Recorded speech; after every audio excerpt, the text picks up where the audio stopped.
So what's up mga kabady, dahil hapon na, magdalig muna tayo ng halaman natin mga kabady. Kita nyo naman, dinidiligan pero ang layo kasi hindi abot yung hose nyan mga kabady.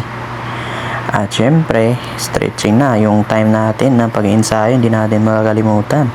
Stretching muna tayo mga kabady para hindi manakit yung katawan natin pag tumakbo na tayo. Ayun, tumakbo na tayo mga kabady. Yan, pinawisan na tayo nyan. At syempre, may konting pull up yan mga kabady para mas lalo pa tayong lumakas mga kabady. Paunti-unti lang, 5 lang ata yung kaya ko dyan. So tingnan nyo lang mga kabady. At syempre, hindi mawala yung push up natin dyan mga kabady. Isa lang naman yung sekreto dyan mga kabady, dapat sanayin lang natin yung ating katawan mga kabady. At syempre, may sit-ups yan mga kabady para kumpleto na. Yun lang yung gagawin natin. Salamat sa panonood mga kabady. Good luck and God bless.